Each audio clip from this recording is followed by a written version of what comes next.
again, and today we're going to be going over my 300 Blackout upper. Oh, it's clear. Alright, so what we have here is a super budget 300 Blackout pistol upper. Some of you, if you've seen my 11.5 pistol video, the original one, I talk about how this lowers originally for a 300 Blackout upper. Well, this is the upper. This is about as budget as it gets when it comes to upper receivers in general. And the reason I built this in the first place is because I wanted like a knockoff Honey Badger from like the Q Honey Badger wasn't like really a thing yet. I just knew it from the Call of Duty game. So like having the suppressor underneath the rail, and I'll tell you how I got this look. Be advised, this is not a quality build by any means. It shoots, it's not that accurate, but I guess it does the job if 300 Blackout's your thing. But yeah, let's begin. Before we get too far into this video, I want to start off with what is 300 Blackout. It is essentially a 308 bullet, a 30 caliber bullet, usually between 125 grains to 220 grains, depending on if you're subsonic or supersonic. And it is in a 223 casing, so you're using all the same parts from a 223 gun, like except the barrel. The only thing you change out is the barrel. The bolt's the same, and everything else the same. Just the barrel's different. You use the same mags. So you're getting a 30 caliber bullet in a 223 5.56 package. So that it is appealing to a lot of people for different things. And the difference between subsonic and supersonic, if you didn't already know, I'm not trying to slow your intelligence, but some people just don't know. Supersonic means it's faster than the speed of sound. Subsonic means it's slower than the speed of sound. These bullets on the box, these cartridges on the box for the subsonics, we're saying they're traveling at 1,000 feet per second, so it's pretty slow, all things considered.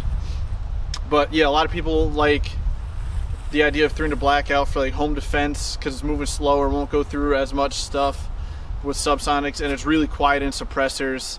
And then it's also good for hunting because it's a heavy hitting bullet, but it's not moving as fast.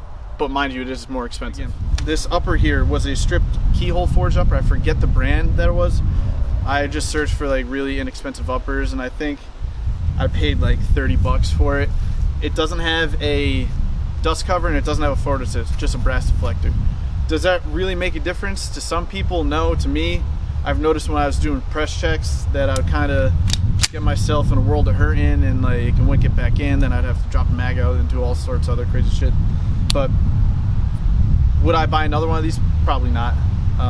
The forward assist, it has its place in the universe, and I like it. Dust cover, does it really make a difference? No, I'm just kind of anal retentive about that, always having it closed.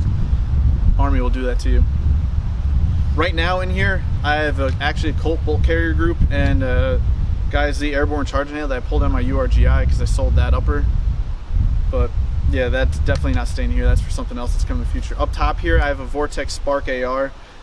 It is hot trash, if you ask me. If the hollow suns were a thing when I bought this, I would definitely not have bought this.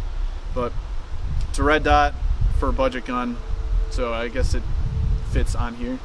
The rail is the only thing that's not like super budget. It wasn't expensive, but it's decent quality. It's ALG, so it's Geisley's sister company, and it's a nice M-lock rail, nice round M-lock rail. It was, when I was buying this, is between this and a Troy, just because I wanted something that this, which we'll get into in a second, could fit under. The barrel, I believe, is Davidson Defense. It's like some company that tried biting off at Daniel Defense to get people to buy from them. I bought from them because this barrel was like 80 bucks. It's a 10-inch 300 Blackout upper, 1-in-8 twist. Other than that, I got no information for you. It shoots not that good, but like I was making hits out to 200 with supersonic ammo, but they were not consistent at all. But it's a barrel that works. If you just want like a Plinkin range toy or like a loaner gun, which I don't know why you do that with 300 Blackout, it works. Underneath here, I got it's a CAK, K-A-K, not Knight's Armament, flash can. It's a rip-off of the Noveski Flaming Pig. I don't even know like what it's. They market it as something that will shoot, and like when you shoot, it'll push it straight back. There's plenty of muzzle rise. It's strictly for aesthetics, so you like it looks like there's a suppressor underneath the rail. Again, going back to that honey badger look. Up front here, I just got the Magpul angle foregrip. Does the job. It's not my favorite, but you can't. The length restricts it, so I can't have a vertical foregrip. But if I were to do this over again, I would definitely go with the BCM CAG, the kinesthetic angle grip. Those are way nicer, and that's what I have in my 11.5. But 300 Blackout as a round. Do you need it? Do you just want it? Is it applicable to what you do? For what I do, which is primarily range stuff around here, as you probably see in my videos, it doesn't really have a place. It's more expensive. It shoots different, so if like your main gun is a 5.56, you're not gonna have that same recoil impulse. Is it a fun, different thing to have? Absolutely. That's why I bought it in the first place. Like when I first found out about 300 Blackout, it's a new round. I went out and bought an Arrow 16-inch upper on Black Friday. I had that for about a year and then realized, like, what are you doing? And I already built this, so I was like, there's no point in having that and this at the same time when I barely even shoot 300 Blackout. So I sold that, and then I had this, and then I shot this 3 times over the past 3 years. I guess that shows you how much I needed a 300 Blackout. I had a bunch of ammo laying around, so I brought this out today, and I'm just unloading through all the ammo I got, so I can tear this apart and get rid of everything on it that I don't use.